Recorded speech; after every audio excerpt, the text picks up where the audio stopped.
제가 지난 2주간 우리 요한일서 말씀을 좀 묵상을 하면서 지내는 동안에 제 마음을 좀 두드렸던 구절이 있습니다. 우리 방금 읽었던 이 구절들 중에서 6절 말씀인데 여러분 다시 한번 6절 봐주시겠어요? 이 말씀이 저를 좀 많이 두드렸어요.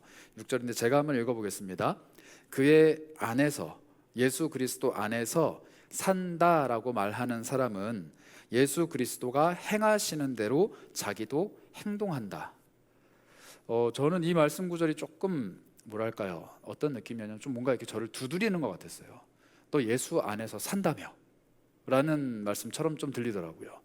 너 하나님 믿는다며, 너 예수님이 너를 구원했다며, 너의 삶은 예수님의 것이라며, 너 예수와 함께 산다며, 너의 안에 성령님이 계시다며, 그렇다면 너가 하는 모든 행동은 그가 하는 대로, 예수가 하는 대로 행동하는 것이야 라는 이 말씀, 굉장히 좀 뭐랄까 삶을 두드리는 말씀이었습니다. 그래서 제가 이 말씀을 거의 2주 동안 묵상을 하면서 한 가지 단어를 좀 많이 생각했어요. 어떤 단어냐면 행보라는 단어입니다. 행보.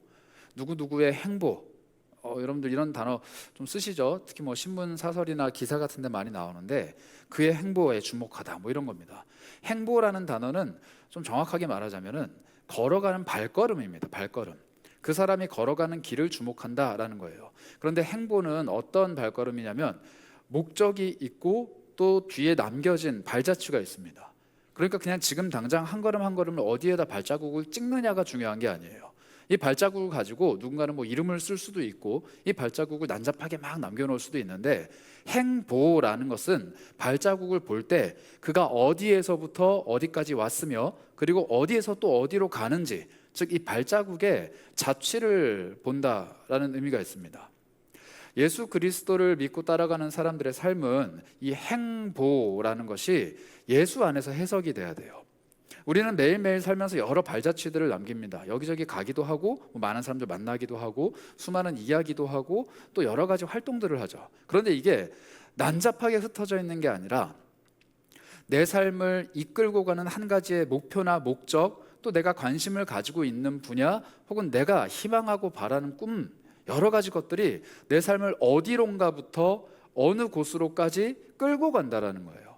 그런데 이게 누군가는 자신의 인생의 목적대로 갈 수도 있지만 예수 안에 있다고 하는 사람은 이 행보를 예수로 해석을 해내야 된다라는 이야기입니다. 왜냐하면 이 6절 9절이 이런 뜻이에요. 사실 그가 행하시는 대로 자기도 행할 것이다 라는 표현에서 행하다 라는 표현이 정확히 번역을 하면 걸음입니다. 걸음. 예수께서 걸어가시는 대로 그 사람도 걸어갈 것이다, 이렇게 얘기하는 거예요. 예수님이 어디로 걸어가시는지 그 사람도 거기로 걸어간다 입니다. 그런데 여러분, 제가 요한일서가 굉장히 늦게 쓰여진 책이라 그랬잖아요. 예수님이 이미 돌아가시고 다시 부활하시고 승천하신 지 꽤 오랜 시간이 지난 다음에 쓴 책입니다. 그렇기 때문에 예수님이 어디로 걸어가시는지는 아무도 몰라요. 왜냐하면 계시지 않으니까. 곁에 계시지 않는 예수님이 어디로 걸어가시던지 그도 거기로 걸어간다라는 거예요. 오늘 요한은 우리에게 이 편지를 쓰면서 예수님이라면 어디로 걸어가실 것인가에 대해서 생각해야 된다라고 우리에게 전하고 있습니다. 여러분들, 오늘 하루 만약에 예수님이 여러분들의 삶을 대신 살아주신다면 여러분들의 삶을 예수님은 어떻게 살아가실까요? 이 질문을 던진 사람이 있습니다. 굉장히 오래된 책을 지은 사람인데요. 찰스 쉘던이라는 사람이에요. 잘 모르시겠죠? 그런데 이 책을 제가 말씀드리면 알 거예요. 예수님이라면 어떻게 하실까라는 책입니다. 이 책이 성경 다음으로 베스트셀러가 된 책입니다. 그 이유는 딱 하나예요. 이 책은 저작권이 없거든요. 이 찰스 셀던이라는 사람이 이 책을 처음 낼 때 저작권을 주장하지 않았어요. 그래서 미국에서 쓴 책인데 미국뿐만 아니라 전 세계에 있는 메이저 출판사들이 이 책을 다 그냥 번역을 해서 뿌렸습니다. 그런데 이 사람은 저작권을 안 가져가니까 돈을 출판사가 다 가져가는 거예요. 그러니까 이만큼 좋은 게 어디 있어요. 베스트셀러인데 심지어 저작권료가 없는, 개런티가 없는 책이에요. 그러니까 온 세계가 다 이 책을 번역하고 출간을 하는데 그래도 몇몇 양심 있는 출판사들은 이 저자에게 돈을 보내줬다고 해요. 그런데 이게 단순히 저작권료가 없어서 베스트셀러가 된 책은 아니고, 이 책이 어떤 이야기를 하냐면 레이먼드라는 시에 있는 한 교회에서 일어난 일을 이야기합니다. 그 교회는 어느 날이랑 똑같이 예배를 드리고 있었는데 직업을 잃고 오랜 시간 동안 떠돌아다니면서 직업을 구하고 있었던 한 남루한 사람이 들어와요. 그리고 교회 예배실 안에서 쓰러집니다. 근데 이 사람이 죽어버려요. 그러면서 이 성도들이 다 충격을 받습니다. 왜냐하면 그 교회는 부유한 동네에 있던 교회다 보니까 교회 안에 있는 사람들이 다 잘 사는 사람들이에요. 어지간히 사는 사람들. 그래서 사회 지도계층인데 이 실직자에 대해서는 고민을 하지 않는, 뭐 별 상관없는 사람으로 여기는 그런 교회였습니다. 그런데 여기에 있었던 담임 목사님과 또 그 자리에 있었던 모든 성도들이 충격을 받고 몇 주 뒤에 이런 결정을 내립니다. 예수님이라면 지금 내 삶에서 어떻게 행동하실 것인가? 예수님이라면 어떻게 하실 것인가? 라는 질문을 무슨 말을 하든지 행동을 하든지 어떤 상황에서든 늘 먼저 고민하고, 그리고 그것에 따른 양심에 맞게, 자신의 삶에 맞게 어떠한 손해를 보더라도 그 삶대로 행하자라는 결단을 하자라고 서로 갑자기 이야기를 해요. 그리고 서약을 합니다. 앞으로 1년 동안 내가 어떤 손해를 보든지 예수님이라면 지금 이 상황에서 내 삶에서 어떻게 행동하실까라는 걸 생각해보고 그대로 하겠습니다. 약속을 하는 거예요. 그리고 실제로 그대로 살아갑니다. 그 일이 있고 난 후부터 그 레이먼드 씨가 어떻게 변하는지, 특히 이 부유한 사람들이 사는, 그리고 같이 모여있는 이 교회가 랭글턴이라는 아주 빈민촌, 그리고 술집이 가득한 이 낙후된 거리를 찾아가서 그것을 어떻게 변화시켜 가는지, 그리고 이 사람들이 자신이 가지고 있는 재산이나 열정이나 시간뿐만 아니라 자신의 삶의 방향성까지 다 예수 그리스도께로 돌리는 그 과정들을 쓴 소설이에요. 너무 흥미진진하고 너무 재미있습니다. 그리고 오늘을 살아가는 우리에게도 굉장히 많은 것들을 던져주는 책입니다. 그래서 제가 이 말씀을 이제 전하기로 하고 6절이 탁 마음에 와닿는 순간 그 책을 펼쳤어요. 사실 그 책은 제가 학부 입학할 때 한 19년 전에 이 필독서로 받았던 책인데 오랜만에 다시 읽어보니까 새롭더라고요. 그래서 막 읽었습니다. 여러분들께도 좀 추천을 드려요. 예수님이라면 어떻게 하실까? 그런데 이 예수님이라면 어떻게 하실까라는 이 질문이 제가 이번 2주 동안 계속 마음속에 되뇌었는데 굉장히 좋더라고요. 예수님이라면 지금 이 순간 어떻게 하실까? 예수님이라면 이 상황에서 어떻게 반응을 하실까? 예수님이라면 이러한 현실 앞에서 무엇이라고 말씀을 하실까라는 질문을 솔직히 말씀드리자면 매번 던지진 못했지만 순간순간 자꾸 되뇌이면서 던졌던 것 같아요. 그리고 제 생각이나 행동에 많은 변화를 가지고 왔습니다. 그래서 여러분들께도 그 질문을 한번 던져보라고 권하고 싶어요. 말씀하시잖아요. 그의 안에 산다고 하는 자는 그분이 하시는 대로 자기도 행동한다. 그래서 던지는 거예요. 예수님이 지금 이곳에 계시다면 어떻게 하실까? 그럼 나도 그렇게 해야겠다. 그런데 이 선택에는 굉장히 많은 순간에 나한테 손해를 가져옵니다. 그리고 희생이나 혹은 포기를 가져와요. 내가 늘 아무렇지도 않게 선택했던 그 선택이 예수님의 입장에서 선택을 하게 될 경우에는 최우선 선택이 아니더라고요. 제가 이걸 되게 많이 경험했어요. 저도 모르게 저의 기준, 저의 생각, 저의 자율성을 가지고 선택했던 거는 예수님의 선택이랑 조금 동떨어져 있었는데 예수님의 선택 기준을 가지고 선택을 해보니까 생각보다 많은 걸 포기하고 참아야 되고 내어놓아야 되더라고요. 이걸 경험하면서 이 질문이 나에게 새로운 것으로 다가온다. 예수님의 삶은 나의 삶이랑 굉장히 동떨어져 있구나 라는 걸 깨닫게 됐어요. 그래서 제가 이 성경 말씀 앞에서 자유롭지 못한 겁니다. 예수님 안에 산다라고 자부하는 사람이어야 하는데, 그리스도인이라면 예수님께서 내 안에 살아계시다라고 고백해야 되는데 성령님이 내 안에 계시니까. 그런데 실제로 내가 살아가는 삶과 예수님이 선택하시는 삶이 괴리가 있다는 거예요. 이 괴리를 작게 줄여가는 과정이 예수를 닮아가는 과정이고, 그 예수 그리스도께서 선택하실 법한 선택을 하면서 내 것을 포기하는 것이 십자가를 짊어지는 삶이라는 겁니다. 누구든지 자기를 내어놓고 포기하고 자기 것을 주장하지 않고 내가 주는 십자가를 짊어지고 나를 따라와라. 이 십자가, 예수께서 선택하신 그 십자가를 나도 선택하면서 예수의 선택이라면 예수의 선택이 아니라면 겪지 않아도 되는 불편함과 포기와 희생을 경험하는 것을 거절하지 않는 것이 십자가의 삶이라는 거죠. 이건 단순히 내 돈을 내놓거나 생명을 내놓거나 시간을 막 투자하거나 그런 게 아니라 일상의 작은 순간들도 이 십자가와 내 선택이 굉장히 멀더라는 거예요. 그래서 여러분들이 오늘 이 요한일서의 말씀을 통해서 한번 살펴보셨으면 좋겠어요. 그를 안다라고 하는데 그의 계명을 지키지 않는 사람, 거짓말하는 사람이다 라고 요한이 이야기합니다. 예수를 믿는다라고 하는데 예수님처럼 행동하지 않는 사람들은 거짓말하는 거다. 그래서 우리는 끊임없이 돌아봐야 됩니다. 나는 정말로 예수님처럼 살고 있는가? 예수님처럼 산다라고 하면은 우리 그리스도인들은 좀 본능적으로 불편함을 느껴요. 왜냐하면 나는 예수님처럼 살 수 없다라는 걸 전제로 좀 깔고 있기 때문에 하나님 앞에서 그 행동과 마음이 인정받는다라는 것은 늘 우리에게 좀 불편함을 줍니다. 여기 있는 사람들 중에 그 누가 하나님 보시기에 쟤는 좀 괜찮아, 제 삶은 정말 내가 그럴듯한 삶으로 인정해 줄 수 있어 라고 하나님이 인정해 주시는 삶이 몇 명 있겠어요?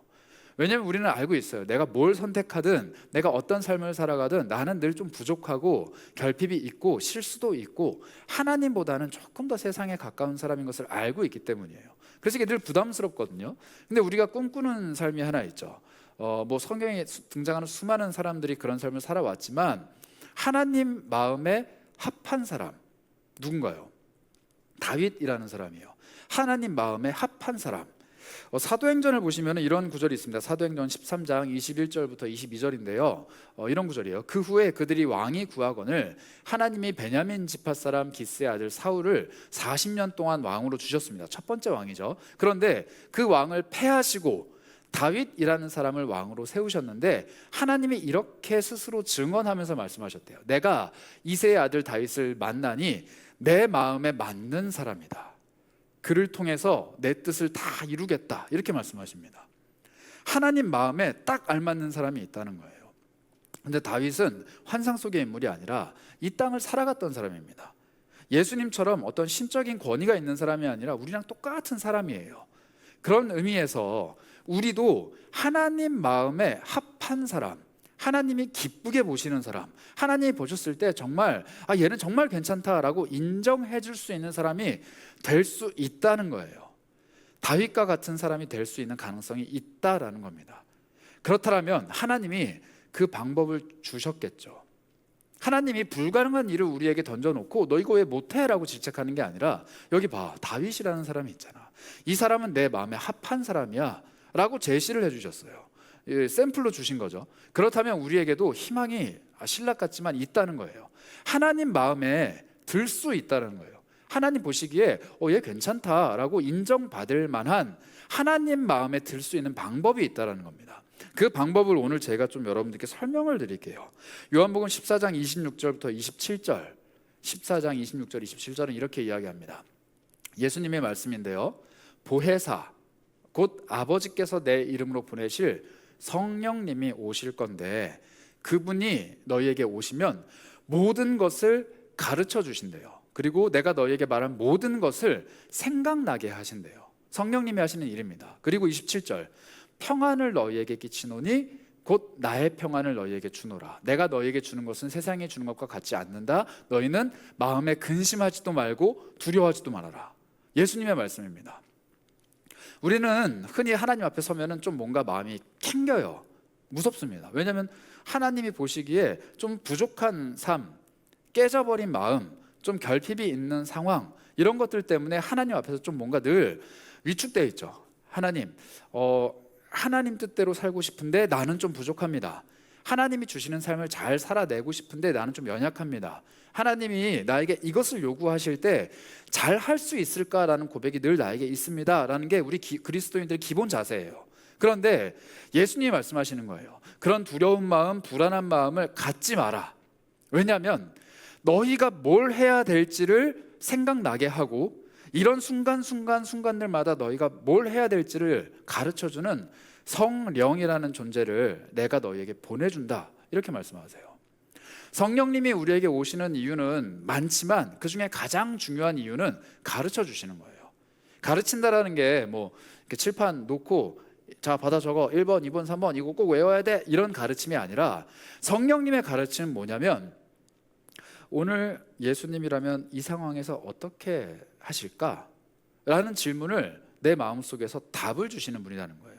왜냐면 성령님 자체가 예수 그리스도의 영이시기 때문에 예수님 그 자체가 내 마음속에 계세요. 그래서 내가 어떤 상황 앞에서 성령님의 도우심을 구하면서 기도하면 그분이 나에게 가르쳐 주신다는 거예요. 그래서 우리는 고민할 필요가 없어요. 예수님이라면 어떻게 하실까? 답이 없는데 어떻게 하시지? 성경을 아무리 찾아봐도 내 상황은 없는데 괜찮아요. 왜냐하면 성령님이 내 마음속에서 하나씩 하나씩 보여주시는 답이 보인다는 거예요. 그리고 그 답을 얻어가는 사람들의 삶의 특징은 뭐냐? 평화입니다. 평화. 예수님이 말씀하신 세상이 줄 수 없는 평안함이 너희에게 있을 거다. 여러분들의 삶에 어려운 순간이 찾아오고 괴로운 순간이 찾아왔을 때 우리는 늘 하나님을 찾게 돼요. 제가 이번 주간에 우리 세 가족 만나면서 들었던 이야기 중에 참 감사했던 이야기가 그 세 가족이 예수를 안 믿는, 잘 모르는 분인데 우연찮게 이제 교회를 몇 번 계속 왔다 갔다 하시게 된 거예요. 그러다가 어려운 일이 찾아왔을 때 자기도 모르게 기도를 했다라는 거예요. 저는 그 행동이, 그 모습이 그냥 우연찮게 나왔다라기보다는 그 마음속에 찾아오신 성령님이 가르쳐 주셨다라고 생각합니다. 그리고 이런 일들은 우리에게도 있어요. 우리가 정말 어려운 순간에 나도 모르게 기도를 하게 되는 것, 또 어려운 상황에서 주님의 지혜를 구하고 내가 할 수 있는 최선을 다해서 그것들을 돌파해내는 것, 그리고 막혀있는 순간에도 내 마음이 두렵거나 힘들지 않고 하나님이 주시는 평안 안에서 기뻐할 수 있는 것은 오로지 성령님만 가능한 일이에요. 이거는 세상이 줄 수 없는 것이라 그랬습니다. 그래서 여기 앉아 계신 마음속에 성령님을 모시고 있는 모든 그리스도인들이 세상 사람들과 다른 결정적인 차이점이 이거예요. 성령님이 마음속에서 늘 가르쳐 주신다는 거예요. 예수를 믿으면 뭐가 좋습니까? 성령님이 나에게 가르쳐 주신다예요. 인생의 답을, 삶의 어려움을, 그리고 내가 가져야 되는 지혜와 지식을, 내가 선택해야 되는 모든 순간에서 성령님이 나에게 답을 주시는 것만큼 힘이 어디 있겠어요? 내 삶에 나는 기대조차 안 했는데 성령님이 보여주시는 길들이 보이는 거예요. 내 삶에 나는 고민할 수도 없는, 정말 첩첩산중에 내가 선택할 수 없는 되게 어려운 순간인데도 불구하고 성령님이 나에게 지혜를 주셔서 실수하지 않게 만드시는 것, 실패하지 않게 만드시는 것. 아니, 실수하고 실패해도 거기서 무너지거나 힘들어하거나 눈물 흘리면서 내 삶을 포기하는 게 아니라 그 다음 걸음을 옮길 수 있는 길을 다시 열어주시는 게 성령님이 하시는 일이라는 겁니다. 그리고 예수님이 이렇게 말씀하신 후에 죽으시고 부활하신 다음에 실제로 성령님을 주십니다. 이 제자들 앞에 이렇게 행동을 하셨는데요. 요한복음 20장 21절 22절입니다. 예수께서 이르시되 너희에게 평강이 있을지어다. 아까 성령님이 오시면 평강을 주신다 그랬죠. 그런데 예수님 지금 평강이 너희한테 있을 거야 라고 선언을 하십니다. 그리고 어떻게 행동하시느냐? 아버지께서 나를 여기로 보내신 것처럼 나도 너희를 보낼 거야. 그런데 그때 이 말씀을 하시고 그들을 향하여 숨을 한번 푹 내쉬시면서 성령을 받아라 이렇게 얘기하십니다. 그리고 성령이 그 제자들의 심령 속에 찾아오죠. 실제로 성령님을 주셨어요. 그리고 뭐라고 말씀하시냐면 너희가 지금까지 살아왔던 삶에 필요한 지혜 성령님이 주실 거야. 지금까지 걸어왔던 삶의 행보 그거 성령님께서 계속 이어가실 거야. 그런데 성령님의 마음속에 찾아온 사람은, 예수 그리스도의 영이신 성령님이 마음속에 찾아온 사람은 예수께서 그 사람의 길을 보내신다라는 거예요. 그 사람이 지금까지 어떠한 걸음을 살아왔던지 예수께서는 그 사람을 이제 자신이 원하는 발걸음대로 보내신다라는 거예요. 예수께서 행하신 대로 그 사람도 행하게 만드는 것, 이게 바로 성령님이 하시는 일입니다. 여러분들의 삶은 여러분들이 개척해내야 되는, 그리고 여러분들이 뚫어가야 되는, 여러분들이 극복해야 되는 삶이 절대 아니에요. 이거는 세상 사람들이 삶을 살아가는 방식이에요. 나에게는 이런 가정 조건이 있고, 나에게는 이런 페널티들이 있고, 나에게는 이런 달란트들도 있지만 사실 이런 어려움도 있는데 나는 어떻게 살아야 되는가? 나는 어떻게 살아야 되는가? 이 질문은 우리가 할 질문이 아니라는 거예요. 나는 앞으로 어떻게 살아가야 되지? 이 질문은 우리가 할 질문이 아니라는 거예요. 이 질문은 성령께서 나에게 답으로 보여주셔야 되는 겁니다. 이게 자기 인생을 예수께 맡긴 사람과 여전히 자기 인생을 살아가는 사람의 결정적인 차이예요. 내 앞에 길이 없을 때 성령이 마음속에 답을 주시는 사람은 이거 어떻게 하지가 아니라 성령님을 보는 거예요. 그리고 성령님이 그 앞에 길을 내시는 거죠. 내 발걸음을 어디다 둬야 될지 모르는 사람은 늘 성령님께 묻는 거예요. 예수님이라면 어떻게 하실 거예요? 그럼 예수님이 가르쳐 주시고 그 가르침대로 나는 하는 겁니다. 그럴 때 우리의 삶은 내가 스스로 개척해 가는 것이 아니라 하나님께서 인도해 가시는 발걸음을 쫓아간다라고 고백할 수 있는 거예요. 여러분들이 이제 나이가 점점 차가면 차갈수록 내 삶에 이 내 등 뒤에 남겨져 있는 행보라는 게 쌓일 겁니다. 여러분들이 어린 시절부터 청소년 시절 그리고 청년 시절을 지나서 이제 결혼해서 가정을 이루고 이제 내 삶을 계속 만들어 갈 때 뒤를 돌아보면 내 삶의 행보가 쭉 기록되어 있을 거예요. 그런데 그 기록되어 있는 삶이 예수와 전혀 상관없는 삶이라면 얼마나 비참하겠어요. 여기저기 헤매이면서 여기 부딪혔다가 저기 가서 깨졌다가 여기서 울다가 여기서는 넘어졌다가 겨우겨우 지금까지 걸어온 삶이라면 얼마나 비참하겠냐는 거예요. 그런데 예수를 마음에 품고 살아가는 사람은 뒤돌아보면 뭐만 보이느냐? 예수께서 선택해 오신 발자국만 보이는 거예요. 예수께서 인도해 오신 발자국만 보인다고요. 그리고 앞으로도 그 예수님을 신뢰하며 걸어갈 수가 있는 거예요. 내가 지금까지 걸어온 길에 예수의 선택, 예수의 가치관, 예수께서 원하시는 모든 바가 기록되어 있는데 앞으로 내 앞에 길이 펼쳐져 있지 않다고 할지라도 두려워할 이유가 없는 거죠. 마음은 평안한 거예요. 내 지금까지의 삶을 예수께서 돌아보셨으니까 앞으로의 삶도 당연히 돌아보시겠죠. 이게 예수님이 우리에게 주시는 힘입니다. 이것을 경험해 가고 이 예수 안에서 밟아가는 삶의 행보를 누적해 가는 사람만큼 평안한 사람은 없습니다. 마음의 평안을 누리고 싶으신 분들, 예수와 함께 동행하시면 돼요. 예수께 물어보시면 돼요. 예수님한테 가르쳐 달라고 한번 기도해 보세요. 그러면 이거야 라고 귓가에 막 속삭이시지는 않을 거예요. 이거 좀 흔치 않은 일이에요. 그런데 예수님이 나에게 지혜도 주시고 고민 끝에 답을 발견하게 하시고 한 걸음을 내디딜 수 있는 용기도 주시고 상황도 갑자기 열어주시고 사람도 붙여주시고 수많은 일들을 통해서 내가 여기로 가게끔 인도해 가신다는 거예요. 가만히 있는데 예수님이 A를 선택해, 또 가만히 있는데 이번에는 B를 선택해, 이렇게 하시지 않아요. 예수님은 우리가 걸어가는 발걸음들을 아주 세밀하게 그리고 아주 예민하게 인도해 가십니다. 그래서 날마다 성령의 도우심을 구하는 사람은 예민해져요. 예수님께 예민해지는 거예요. 오늘 나에게 무슨 일을 하실 건가? 오늘 나에게 어떤 말씀을 주실 건가? 오늘 내 선택에 어떠한 영향을 끼치실 건가? 늘 고민하는 거죠. 이 고민을 아까 제가 말씀드린 책은 한 가지 질문으로 얘기하는 거예요. 예수님이라면 어떻게 행동하실까? 그리고 이 고민을 하는 사람들은 아침마다 기도하고 큐티하는 거예요.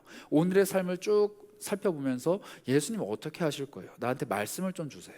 그럼 그 말씀 한 구절을 붙잡고 오늘 선택해야 될 선택의 기준점을 세우는 겁니다. 이걸 하는 사람들은 한 주의 시작을 이 예배로 기준점을 잡고 시작을 하죠. 그리고 1년과 자신의 평생의 삶을 이 말씀의 기준을 놓고 시작하는 거예요. 그러니 늘 예수님의 말씀, 예수님의 선택에 궁금해하기 시작하는 거예요. 그게 바로 성령님이 그 안에 살아계신 사람들의 특징이라는 겁니다. 성령님이 그 안에 계시니까 그 발걸음을 계속 인도해 가시는 사람들, 이게 바로 하나님 마음에 합한 사람이다 라고 얘기를 합니다. 요한복음 8장 29절을 보시면요, 이런 사람들 이렇게 표현해요. 나를 보내신 이가 나와 함께 하신다. 예수님이 하나님과 함께 하신다 그랬어요. 아까 아버지께서 나를 보내신 대로 나도 너희를 보낸다 라고 말씀하셨죠. 아버지께서 나를 보내셨는데 아버지가 나와 함께 하신대요. 그리고 나는 항상 그가 기뻐하시는 일을 행하니까 나를 혼자 두시지 않는다 라고 예수님이 고백하셨습니다. 이 원리는 그대로 우리의 삶에도 적용이 돼요. 하나님이 예수님을 보내시면서 예수님이 아버지 하나님이 기뻐하시는 일을 하면 혼자 두시지 않는 거예요. 계속 함께 하시는 거예요. 그리고 예수님이 우리를 보내셨기 때문에 똑같이 우리가 예수님이 기뻐하시는 일을 하면 우리를 혼자 두시지 않는다고 합니다. 그게 바로 성령님이에요. 내가 예수 그리스도의 기쁨이 되기 위해서 오늘 하루의 선택을 하기 시작하면 성령님은 내 곁을 떠나지 않으시고 나를 지원해 주시고 응원해 주시고 등을 두드려 주시고 일으켜 세우세요. 그런데 내가 예수의 기쁨이 아니라 내 만족, 내 즐거움, 내 삶을 위해서 선택을 하기 시작하면 예수님은 한 걸음 뒤로 물러나십니다. 그 선택에 개입하지 않으세요. 그냥 두시는 거예요. 이게 예수님이 그리스도인들을 대하는 태도예요. 예수님이 오셔서 탁 때리면서 너 그거 아니야 이렇게 교정하시지 않으세요. 예수님은 기다려주시죠. 사랑은 언제나 오래 참는다 했습니다. 예수 그리스도는 우리를 향한 사랑을 오래 참으심으로, 그리고 성령은 말할 수 없는 탄식으로 우리를 기다리세요. 여러분들이 잘못된 선택을 할 때 예수님이 막 칼을 갈면서 내가 쟤 한번 기다렸다가 끝장을 내야겠다, 너 한번 실수만 해봐라 막 이렇게 계시지 않고 기다리신다는 거예요. 어떤 걸 기다리시느냐? 그 잘못된 선택들을 잠시 멈추고, 하나님 나 지금 잘하고 있는 건가요? 내 선택 지금 괜찮은 건가요? 예수님이라면 어떤 선택을 하셨을까요? 라고 질문을 하면서 시선을 예수께로 돌리는 그 순간을 기다리신다는 거예요. 그럼 기다림 끝에 어떻게 하느냐? 와서 탁 때리면서 너 이제 정신 차렸니? 이게 아니고 괜찮아 지금부터라도 잘하면 돼, 지금부터라도 제대로 하면 돼 라고 말씀하시면서 우리 삶을 다른 방향으로 교정해 가시는 거죠. 이게 오래 참으시는 예수님이 보여주시는 선택입니다. 그래서 예수를 정말 사랑하는 사람, 예수의 기쁨이 되고 싶은 사람은 그분이 어떤 생각을 하고 계실지, 그분이 어떤 선택을 하실지, 그분이 나에게 무엇을 말씀하시는지를 계속 점검하고 체크를 해요. 관심을 두는 거죠. 그리고 그분의 음성을 들으려고 노력을 합니다. 제가 저희 아내랑 이런 불문율들이 몇 개가 있는데, 저는 좀 일찍 자는 편이에요. 새벽에 이제 새벽 예배를 나가야 되니까 조금 이제 뭐 일찍 자면 한 11시, 조금 늦으면 뭐 12시, 1시 이때쯤 이렇게 잠을 듭니다. 그럼 저는 이제 한 4시에서 4시 반 사이에 부시시 일어나갖고 새벽 예배를 갔다 오죠. 근데 저희 아내는 제가 잠드는 시간에 잠들지를 못해요. 왜냐하면 이제 아이가 있다 보니까 제가 있는 시간에만 할 수 있는 것들을 합니다. 그러니까 아이로부터 좀 자유로워졌을 때 본인이 할 수 있는 거, 예를 들면 샤워 혹은 이제 큐티, 성경 통독 이런 것들은 아기가 있는 상태에서 절대 안 되니까 그 밤에 해요. 그럼 저희 아내는 한 1시, 2시 돼야 겨우겨우 잠을 들어요. 그럼 아내는 이제 새벽에는 조금 더 자죠. 그럼 저희 부부의 이제 잠자는 시간은 이렇게 좀 떨어져 있겠죠. 중첩되는 시간이 별로 없어요. 그래서 저희들만의 좀 불문율이, 아내가 자기 전에 세탁기를 돌려놓고 이제 빨래를 쫙 널어놔요. 그럼 제가 아침에 딱 일어나 보면 빨래가 막 널려 있죠. 그럼 이 아이 옷들이 있어요. 제 옷은 제가 잘 넣습니다. 기깔나게 잘 넣어요. 그런데 아이 옷은 도무지 어디에 넣어야 될지를 모르겠어요. 이 서랍장을 딱 열면은 일단 애기 옷을 뭐 어디에 넣어야 되는지, 분류를 어떻게 해야 되는지, 그리고 애기 옷이 생각보다 로테이션이 빨라요. 애가 빨리빨리 크다 보니까 이 옷 사이즈가 계속 바뀝니다. 그리고 처음 보는 옷들이 막 있어요. 그럼 이제 당황스럽잖아요. 그럼 제가 아내를 막 깨워서 물어보지 않아요. 왜냐면 아내가 친절하게도 저를 위해서 다 표시를 해놨어요. 옷장 안에 보면 뭐 택이 다 달려 있습니다. 뭐 반팔, 러닝 셔츠, 아니면 뭐죠, 턱바지, 모자 막 이렇게 달려 있어요. 그럼 저는 그걸 보고 꺼내서 거기다가 넣어요. 그러면 열에 9은 다 맞춰요. 근데 가끔 이상하게 집어넣으면 이제 아내가 바꿔놓죠. 여러분, 예수 그리스도께서 이렇게 우리에게 택을 달아주세요. 내 삶에 참고할 택을 달아주신다고요. 굳이 막 예수님 앞에 찾아가서 엎드려가지고 막 금식 기도하면서 어떻게 해야 돼요? 막 눈물 콧물 안 흘려도 예수님이 우리한테 택을 다 달아주셨어요. 이거예요. 말씀 안에 택이 있어요. 이걸 읽으면 예수님이 어떤 생각을 하실지, 예수님은 어떤 기준을 갖고 계실지, 예수님은 만약에 이 상황이라면 어떻게 행동하실지 그분의 취향을 알아간다는 거예요. 그분의 취향을 알아간다는 거예요. 다시 한번 말씀드릴게요. 그분의 취향을 알아가는 방법이에요. 저희 아내가 어떤 식으로 분류하는지를 알아가려면 택을 보면 되잖아요. 예수님이 이 상황에서 어떻게 행동하실지를 알고 싶으면 이걸 보면 돼요. 이걸로도 잘 모르겠다. 그때는 기도하고, 그때는 정말 더 많은 경험을 가진 사람들에게 물어보고 상담도 하고 막 이러는 거예요. 그렇지만 거의 대부분의 삶의 문제는 이 안에 다 답이 있습니다. 이 안에 여러분들이 이런 경우를 겪을 때 이렇게 행동하시오라는 세부적인 지침은 없어요. 없는 게 더 많을 거예요. 그러나 이걸 보면 예수께서 어떻게 행동하실지 얼추 감이 와요. 왜냐하면 이 성경은 예수님에 대해서 우리에게 가르쳐주는 책이기 때문이에요. 그리고 그 예수님을 내가 알아가기 시작하면 굳이 기도하지 않아도 분별력이 생기죠. 굳이 내가 하나님 앞에 막 애써 무릎 꿇지 않아도 내 선택이 자연스럽게 그분의 것처럼 바뀌어가요. 결국 내가 교재를 보고 답을 찾아서 행동하는 이 과정이 아니라 내 삶 그 자체가, 내 생각 그 자체가, 내 모습 그 자체가 예수를 닮아가는 것, 그분의 취향을 알아가는 태도입니다. 여러분들 이제 연애 뭐 시작해 보신 분들은 아시겠죠? 관심도가 막 생기고 그 사람이 궁금해지고 좋아지기 시작하면 뭐부터 해요? 막 호구조사 하잖아요. SNS 뒤지면서 얘는 뭘 좋아하나, 어떤 취향인가, 그러면서 자기를 거기다 맞추잖아요. 그런데 이걸 잘 못 맞추면은 이상한 짓을 하죠. 이거 좋아하시지 않아요? 했는데 저 그거 싫어하는데요? 이건 좀 이상해지잖아요. 그러니까 이걸 막 면밀히 조사를 해요.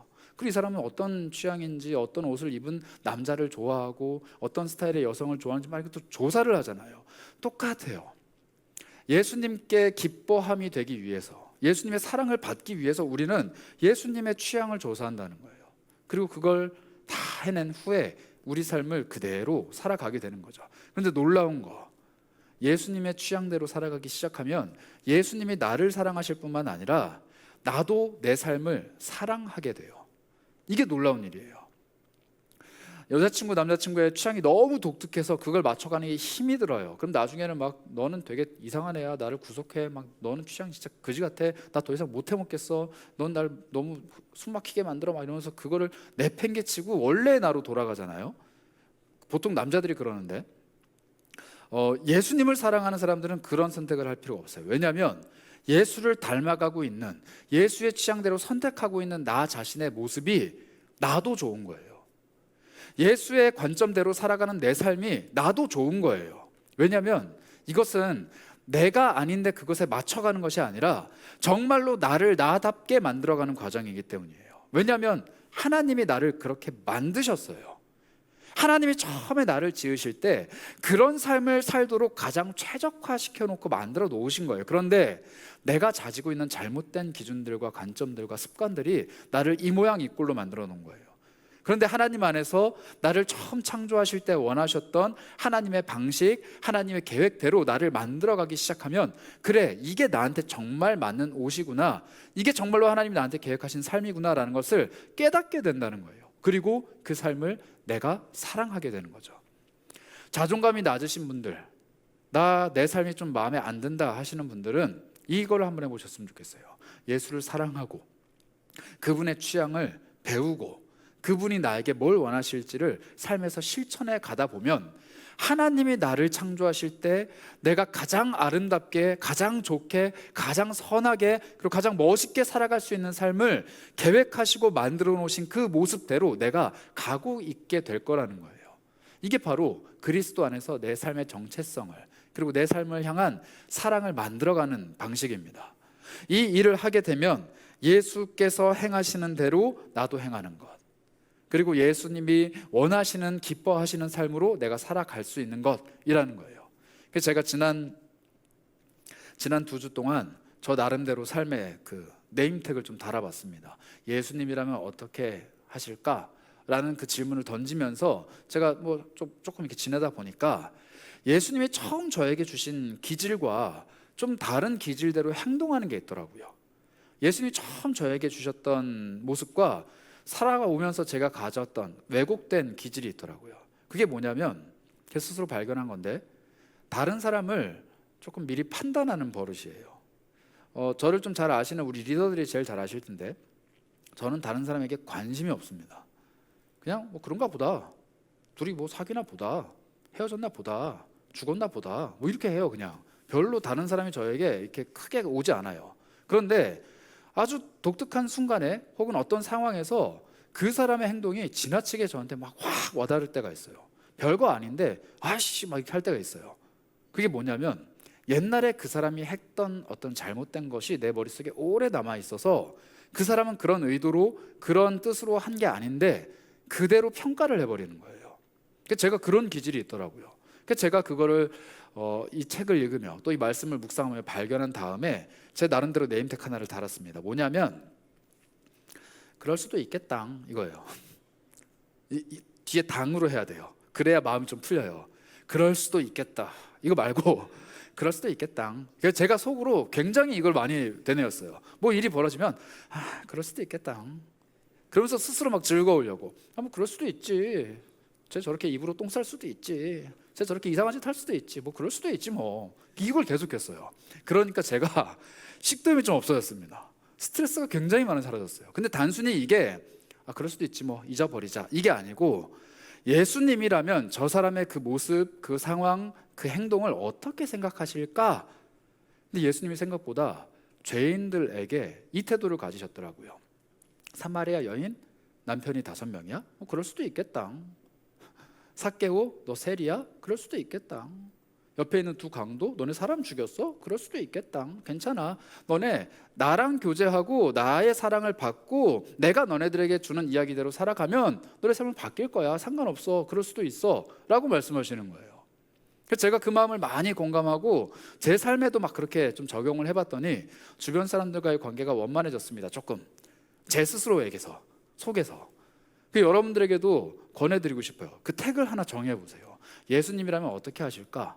그리고 예수님이라면 지금 내 마음에 어떤 마음을 품기를 원하실까? 한번 고민해 보시다가 뭐가 딱 하나 잡히면은 그냥 막 해보세요. 그럼 생각보다 삶이 즐거워져요. 그래서 제가 며칠 전에 상봉역에서 이렇게 칼부림 사건 또 났잖아요. 그래서 제가 실수할 뻔했어요. 그럴 수도 있겠다 또 이거 하려다가 이건 아니잖아요. 그래서 이건 아니다 하고 제가 막 이렇게 기사를 좀 봤습니다. 막 보면서 우연찮게 그런 류의 기사들을 되게 많이 막 보게 됐어요. 원래는 이런 거 제가 사회면, 기사면 이런 거 잘 안 봐요. 너무 가슴 아픈 이야기들도 많고 너무 말도 안 되는 이야기들도 많다 보니까 잘 안 보게 되는데 동네에서 일어난 일이라고 하니까 막 이렇게 찾아봤어요. 그런데 많이 있더라고요. 되게 많은데 예수님이 얼마나 오래 참으시길래 이런 일들이 이 땅에서 일어나도 하늘에서 번개가 떨어진다거나 막 땅이 갈라져서 지진으로 사람들을 막 빨아들인다거나 해일이 쓰나미가 덮친다거나 이런 막 천재지변이 안 일어날까? 얼마나 참으시는 걸까? 이 마음이 좀 느껴지더라고요. 너무 좀 비약인가요? 제 삶이 그래요. 나를 얼마나 참으시길래 예수님도 지금 나한테 그럴 수도 있겠지, 이 마음을 가지고 계셔서 내가 지금 호흡하고 있구나, 이 생각이 들더라고요. 여러분, 예수 그리스도께서 걸어가시는 대로 여러분들의 삶이 걸어가려면 예수의 생각을 내가 품어야 돼요. 예수의 선택을 내가 해야 돼요. 예수의 가치관과 예수의 기준을 내가 잡아야 돼요. 그리고 그대로 같이 행해야 돼요. 그래야 하나님께서 기뻐하시는 사람이라는 거예요. 내가 뭘 선택하기 전에 늘 예수님이라면 어떤 선택을 하셨을까?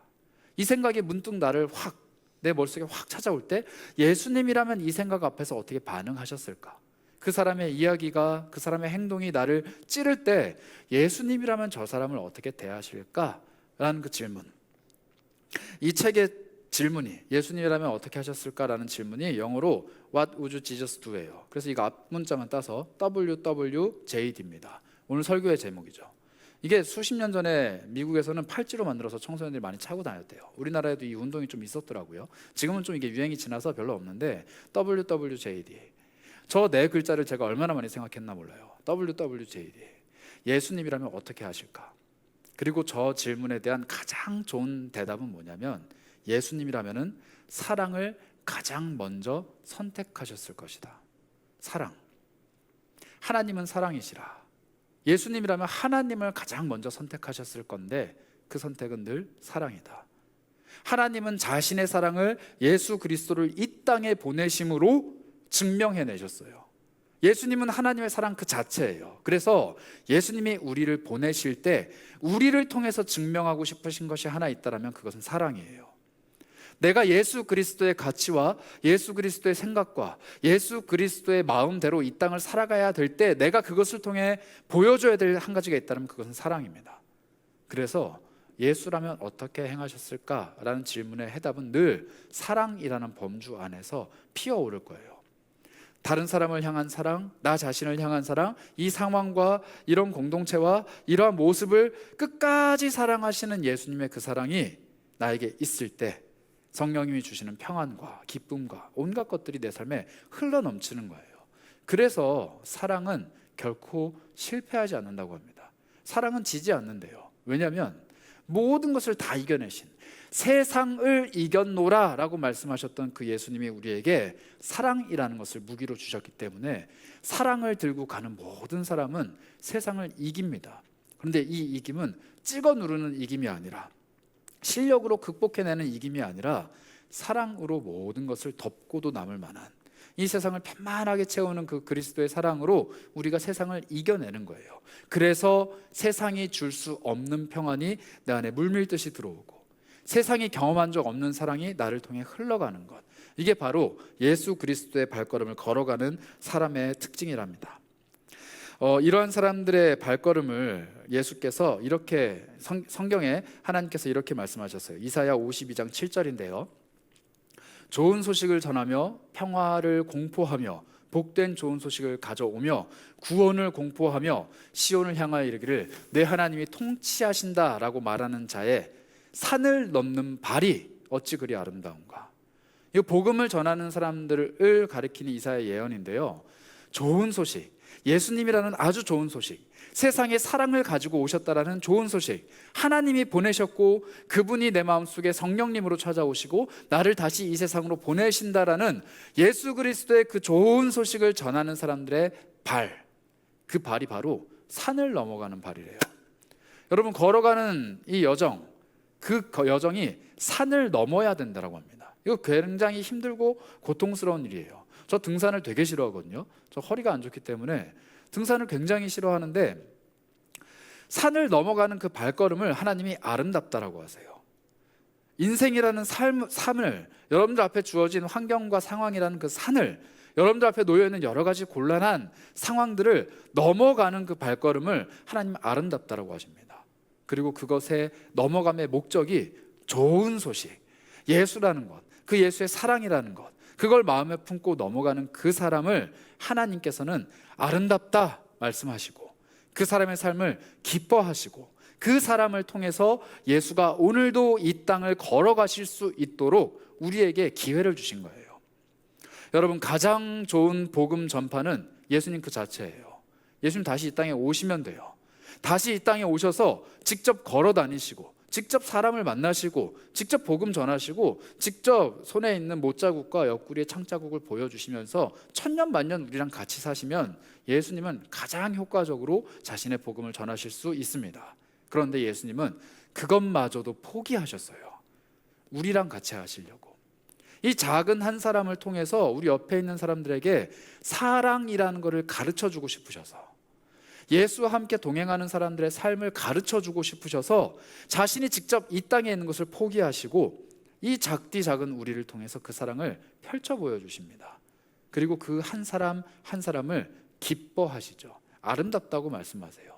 이게 바로 예수 그리스도가 우리를 부르신 이유이자 그 마음입니다. 그래서 오늘 여러분들께 질문하고 싶어요. 예수님이라면 여러분들의 삶을 어떻게 살아가실까요? 예수님이라면 여러분들의 그 선택의 기로 앞에서 어떤 선택을 하실까요? 예수님이라면 여러분들의 지금 그 마음을 어떻게 바꾸어 가실까요? 그리고 예수님이라면 지금 여러분들에게 뭘 하자라고 말씀하실까요? 그 모든 것들에 대한 답은 사랑입니다. 그 사랑이 우리에게로 왔고 그 사랑을 오늘 하루 우리가 살아내는 겁니다. 이게 바로 예수께서 원하시는 우리들의 삶입니다. 그래서 함께 기도해 보는 것은 어떨까요? 하나님, 사랑 그 자체이신 하나님께서 하나님이 사랑이심을 입증하기 위해서, 증명해내기 위해서 예수를 이 땅에 보내주셨다고 합니다. 그리고 예수님이 이 땅에 보내심 받은 것처럼 예수님이 우리를 세상으로 보내시면서 자신이 하나님 그 자체이심을, 자신이 사랑 그 자체이심을, 그리고 그 사랑이 우리를 통해서 이 세상 가운데 펼쳐지는 것을 증명해내고 싶다 하십니다. 그러면 나는 오늘 뭘 해야 될까요? 나는 오늘 어떤 선택을 해야 될까요? 나는 오늘 어떤 생각을 가지고 어떤 이야기를 하며 어떤 삶을 살아가야 될까요? 주님, 나에게 가르쳐 주시고 내가 무엇을 해야 할지, 어떤 선택과 생각을 품어야 할지를 가르쳐 주시고, 그리고 그 선택 위에 늘 주님이 함께 하시는 은혜가 있기를 소망합니다. 오늘 내가 고민하고 있는, 또 염려하고 있는, 두려워하고 있는 모든 상황들 앞에서 두려워하지 말아라, 평안이 너희에게 있다 라고 말씀하시며 나를 오늘도 한 발자국 움직일 수 있는 힘을 주시는 그 하나님, 그 하나님과 내가 내 삶을 동행해가는 기쁨을 누리기 원합니다. 우리 이런 마음으로 말씀 생각하시면서 한번 잠잠히 기도하며 하나님 앞에 나아가는 것은 어떨까요? 함께 기도하겠습니다. 주님,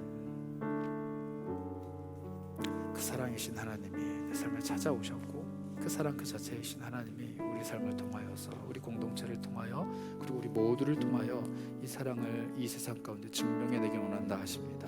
하나님의 사랑이 우리를 통해 이 땅 가운데서 증명되기 원합니다. 그 사랑의 발걸음을 우리가 걸어가길 원합니다. 사랑과 함께 걸어가는 그 기쁨이 우리 안에 있기를 원합니다. 사랑 그 자체이신 예수 그리스도를 붙잡게 하시고 내 삶의 모든 선택과 내 삶의 모든 결정이 예수라는 그 사랑의 기준 안에 머물 수 있도록 인도하여 주시옵소서. 나는 선택할 수 없습니다. 나는 지혜롭지 못합니다. 그러나 성령님이 내 안에 찾아오실 때 나는 늘 사랑을 선택할 수 있습니다. 하나님 나에게 힘이 되어 주시옵소서. 하나님 그렇습니다. 이 땅 가운데 사랑으로 오신 예수 그리스도, 그리고 그분이 지금 내 마음속에 사랑으로 찾아오셨습니다. 성령님이 내 마음속에 살아계시는 동안 내 마음속에는 끊임없는 그 사랑이 샘솟아 오를 것입니다. 그러나 주님, 나는 주님께서 주신 사랑을 기준으로 이 세상을 살아가는 일에 서툽니다. 나는 예수라는 그 가치관으로 이 세상에 선택을 하는 것이 너무 모자랍니다.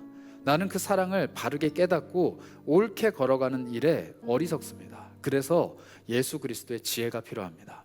내 안에 계신 성령님이 매일매일 매 순간순간마다 가장 좋은 것, 가장 선한 것, 가장 사랑이 넘치는 것으로 선택할 수 있는 힘을 베풀어 주시고 그 예수님과 동행하는 삶을 통하여서 예수라는 가장 좋은 사랑을 이 세상 가운데 전할 수 있도록 인도해 주시옵소서. 내가 무슨 일을 할 때마다 늘 기도하는 사람이 되기 원합니다. 어떠한 선택을 할 때마다 예수의 가치관을 고민하는 사람이 되기 원합니다. 누굴 만나든지 어디에서 무엇을 하든지 예수라면 어떻게 하실까 고민하며 그 선택을 쫓아가는 지혜로운 사람이 되기 원합니다. 주님, 우리 마음속에 사랑의 기준을 베풀어 주셔서 늘 예수와 동행하고 예수 안에서 선택하며 예수를 이야기할 수 있는 사랑의 사람들이 되게 하여 주옵소서. 우리 마음속에 끊임없는 그 사랑을 베풀어 주신 주님을 찬양합니다. 우리는 비록 어둡고 그늘져 있지만 그 사랑의 빛이 우리 삶을 찾아올 때, 놀라우신 하나님의 은혜가 우리 삶을 투영해낼 때 우리가 밝고 힘차고 기쁘게 아무런 두려움 없이 살아갈 수 있음을 고백합니다. 주여, 한량없는 기쁨을 우리에게 베풀어 주시고 늘 사랑 넘치는 삶으로 우리를 인도해 주시옵소서. 우리 주 예수 그리스도의 이름으로 기도합니다. 여러분, 사랑으로 이 땅에 오신 예수님이 우리의 매일매일을 지키신다고 합니다.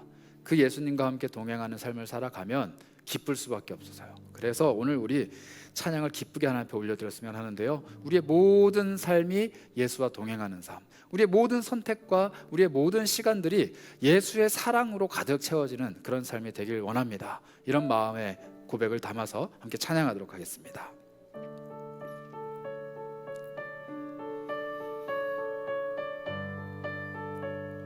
예수 그리스도를 향한 소망과 또 그 사랑의 갈망을 가득 담아서 우리의 고백으로 하나님 앞에 올려드렸으면 합니다.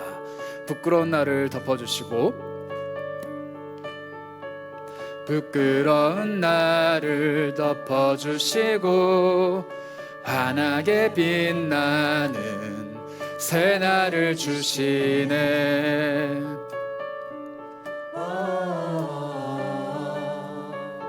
평범한 하루도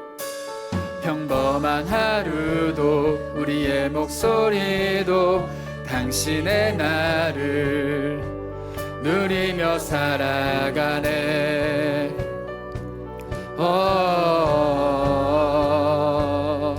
미련한 사랑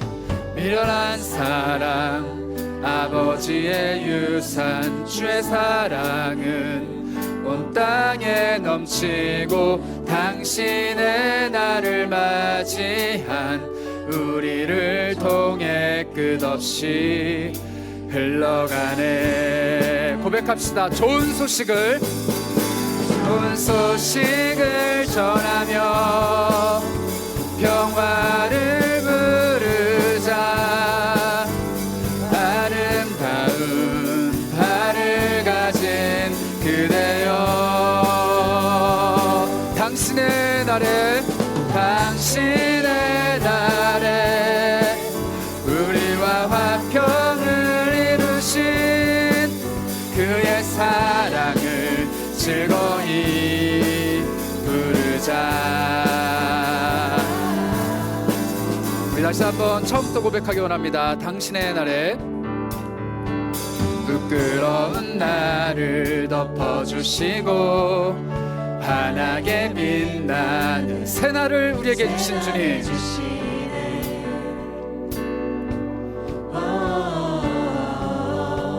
나의 평범한 하루도 평범한 하루도 우리의 목소리도 당신의 나를 누리며 살아가네. 아멘.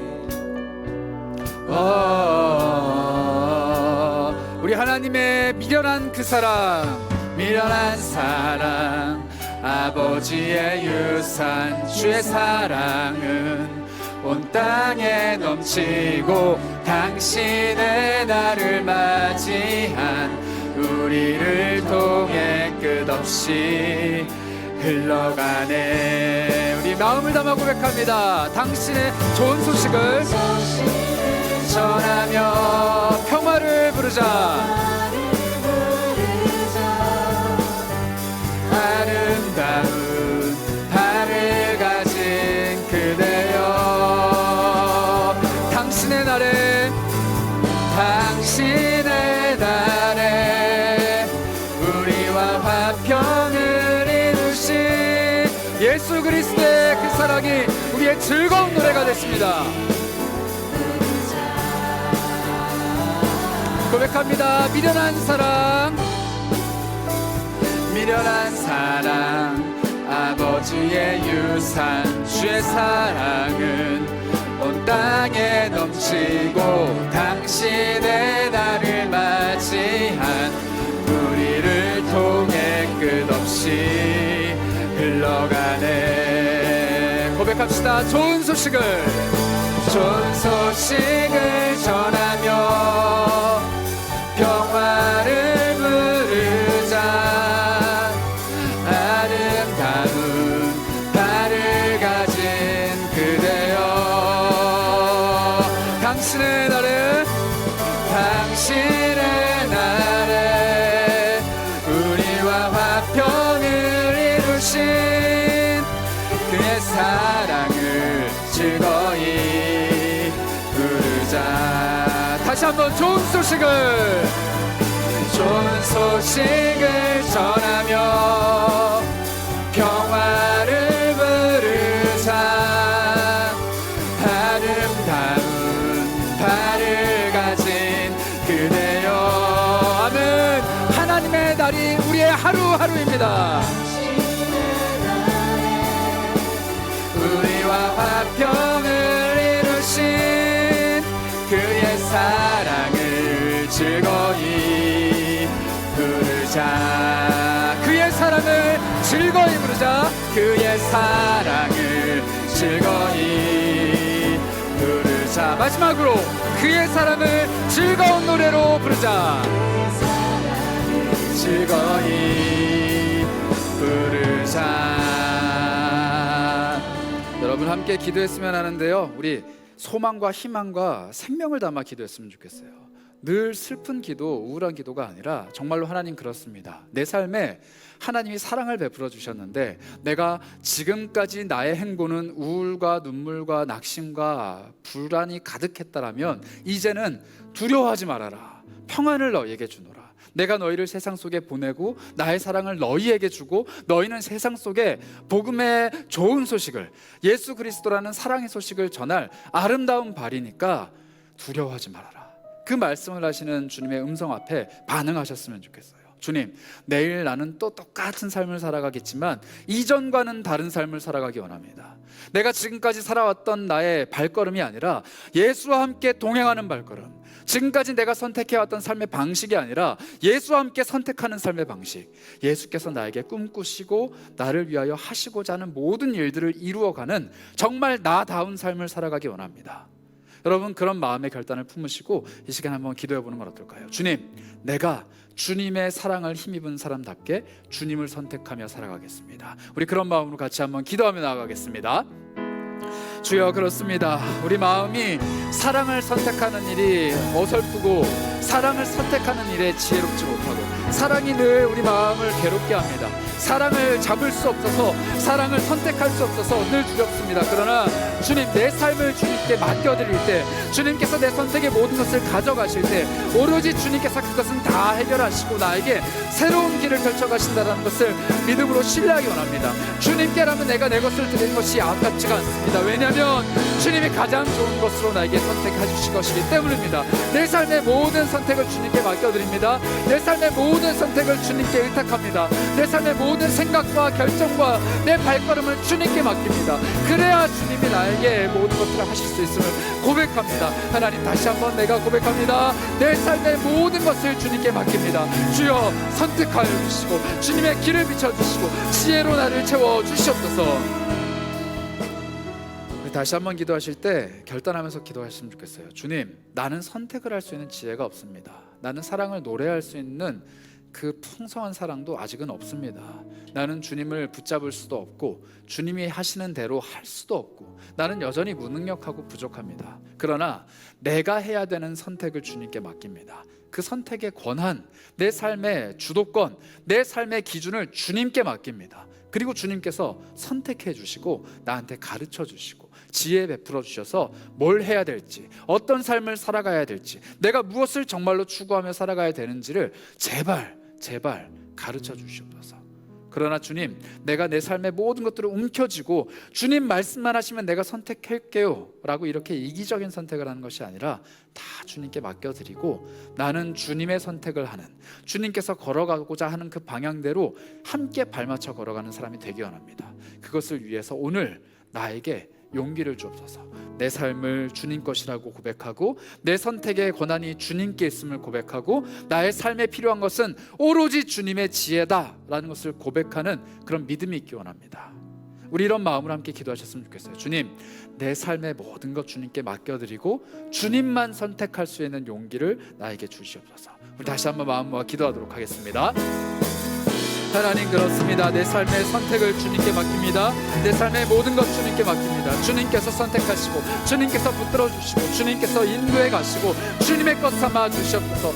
주님이 내 삶의 모든 것임을 고백합니다. 내 삶의 모든 주도권과 주인 되심이 주님임을 고백합니다. 내 삶에 지금까지 내가 했던 모든 선택들 다 주님께 맡겨드리고 이제는 주님만 나를 선택해 주시옵소서. 이제는 주님만 나를 선택해 주시옵소서. 내 삶의 모든 것 주님께 다 맡겨드리고 주님이 나의 모든 것을 선택해 주시옵소서. 믿음으로 결단하며 고백하는 자들 되기 원합니다.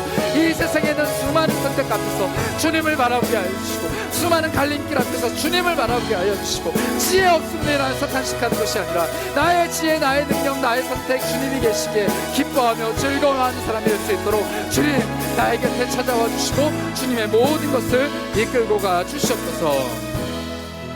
우리 함께 찬양하며 고백합니다. 날 위해 십자가에서,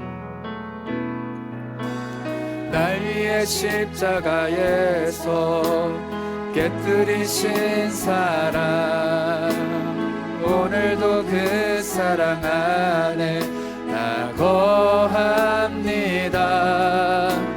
주님의 생명 내 안에 있고 주님의 사랑 날 강권하니 나 오늘도 주께 내 삶을 깨뜨린 우리 주님의 사랑을 다시 한번 묵상하며 찬양합니다. 날 위해 십자가에서 깨뜨리신 사랑, 오늘도 그 사랑 안에 내가 거합니다. 나 거합니다. 주님의 생명 내 안에 있고 주님의 사랑 날 강권하니 나 오늘도 주께 내 삶을 깨뜨립니다. 찬양합니다. 오 주여 내 삶을, 오 주여 내 삶을 깨뜨립니다. 머리 위에 붓습니다. 내 모든 삶과 생명을 주님 얻으소서. 오 주여 내 삶을, 주 머리 위에 붓습니다. 주님께라면 아깝지 않습니다. 다시 한번 처음부터 고백할까요? 날 위해 십자가에서,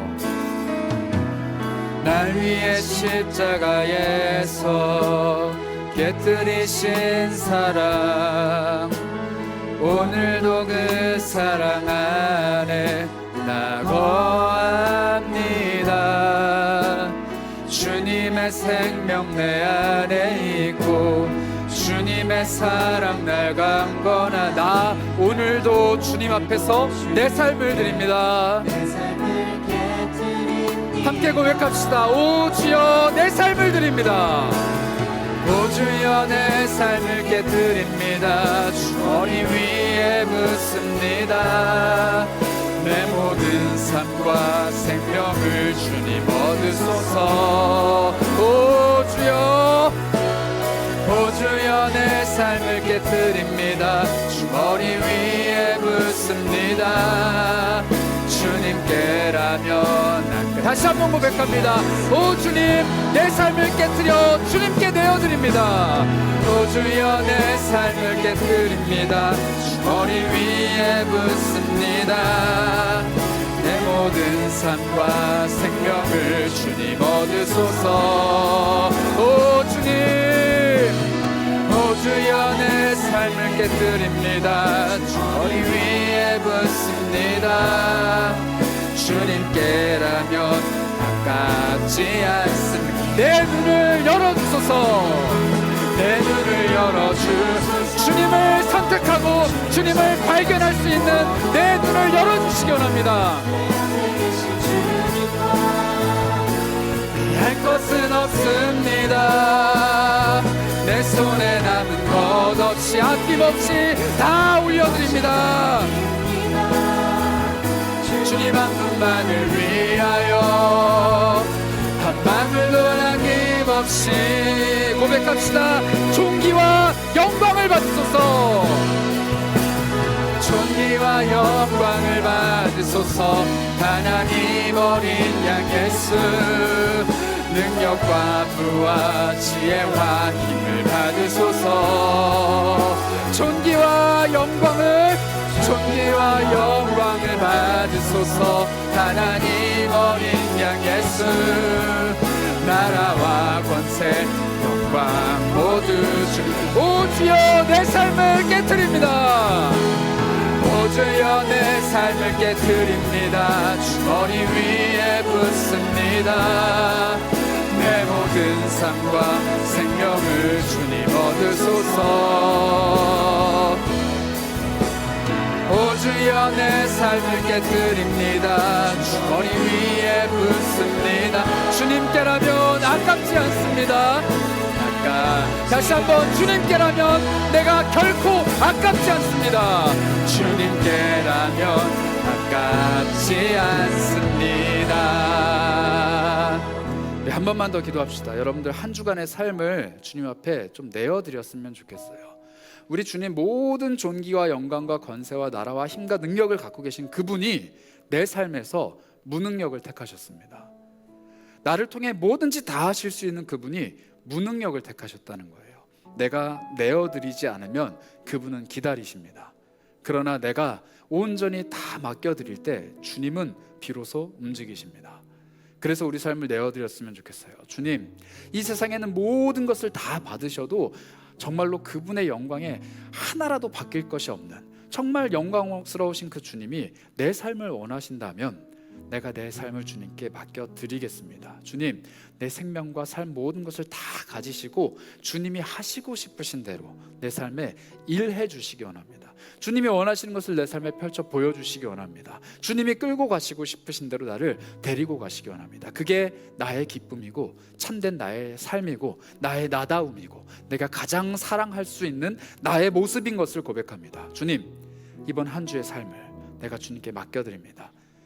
한 주의 삶을 다 주님께 맡겨드립니다. 주님, 이번 한 주도 나와 동행하실 뿐만 아니라 내 삶을 통하여서 주님의 나라와 권세와 능력을, 그리고 주님의 크신 그 사랑을, 십자가에서 깨트려 없애버리신 사랑이 아니라 십자가에서 깨져 나에게 흘러내리시는 그 사랑을 내가 맛보기 원합니다. 우리 한 주의 삶을 주님께 맡겨드리며 잠시 결단하며 기도하도록 하겠습니다.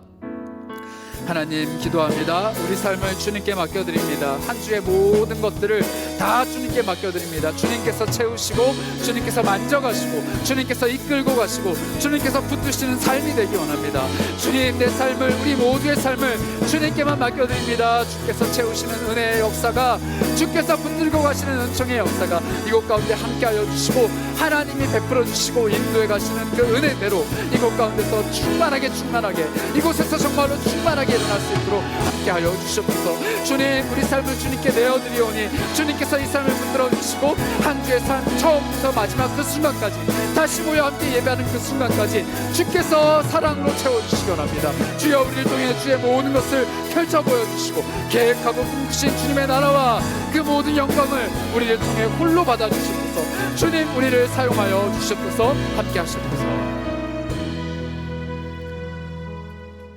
하나님, 고백합니다. 사랑이신 그 하나님이 예수 그리스도를 통해 이 땅에 오셨습니다. 그리고 그 사랑이 십자가에서 깨지셨습니다. 그 사랑이 우리 삶을 향해 흘러내리고 있습니다. 그리고 우리 심령을 가득 채우고 있습니다. 그런데 주님, 그 사랑이 나에게 쏟아져 내림에도 불구하고 나는 여전히 연약하여서 내 선택, 내 기준, 내 가치관, 내가 가장 좋은 것들만 하려고 합니다. 그러나 주님, 그 모든 것들을 잠시 하나님께 맡깁니다. 내 삶과 생명도 전혀 아끼지 않고 하나님께 맡깁니다. 하나님께서 가장 좋은 것들로 채워주시고 그것이 진정 가야 할 길대로 인도해 가시고 내 삶을, 내 모든 것을 주님께서 원하시는 대로 만져가시고 사용해 가 주시옵소서. 주님께 그것이 잡혀 있을 때 가장 나아다운 삶, 그리고 주님께 내 모든 것들이 맡겨질 때 가장 행복한 삶, 그리고 주님께 모든 상황과 모든 문제들이 맡겨질 때 나에겐 가장 평화로운 삶이 주어진다는 것을 믿음으로 신뢰하기 원합니다. 불안하고 두려워서 놓지 못하는 많은 것들을 주 앞에서 담대히 내려놓게 하시고 주님께서 주시는 그 사랑의 복음, 그 주님의 십자가를 어깨에 짊어지고 산을 넘어가길 원합니다. 복음 들고 산을 넘어가는 발걸음이 아름답다 하셨습니다. 그 주님의 기쁨이라 하셨습니다. 그 발걸음을 주님께서 홀로 두지 않으시고 함께 걸어가 주시겠다 약속하신 것을 기억하기 원합니다. 오늘도 내일도 나의 평생도 이웃에게 사랑을 전하고 예수 그리스도의 사랑의 계명대로 살아가는 것이 내 삶의 이유이자 목적이자 기준이 되기 원합니다. 그렇게 살아가는 우리의 삶을 통해 주님 영광 받아주시고 이 세상 가운데 사랑을 펼쳐 보여주시고 주님의 복음이 더 많은 이들에게 흘러 들어갈 수 있는 통로가 되게 하여 주시옵소서. 그렇게 쓰임받기를 결단하는 우리 세계로 공동체와 인어프 청년들을 주께서 주목하여 주시고 우리를 통해 새로운 일들을 늘 꿈꾸시고 계획하시고 함께 펼쳐가시는 우리 주님과 언제까지나 함께하는 우리 공동체 되게 하여 주옵소서. 우리 주님을 찾고 구합니다. 우리의 한 주, 우리의 평생을 주님께서 책임져 주시옵소서. 우리 주 예수 그리스도의 이름으로 기도합니다. 아멘. 지금은 우리를 사랑하셔서 그 참혹한 십자가 위에서 자신의 모든 것들을 깨어내신 그리고 쏟아버리신 예수 그리스도의 한이 없으신 사랑과 그 사랑을 우리 곁으로 보내어 주시고 그리고 그 사랑대로 우리의 삶을 선택하고 만들어 가실 하나님의 크신 은혜와 그리고 그 모든 과정 가운데 지혜를 주시고 선택할 수 있는 힘을 주시고 살아날 그리고 살아낼 용기와 능력 주시는 성령님의 교통하심이 이제는 그리스도 안에서 모든 것을 예수처럼 살아가기로 결단하며 돌아가는 고개 숙인 모든 성도들, 청년들, 영가족들 머리 위에 지금부터 영원까지 함께 있을지어다. 아멘.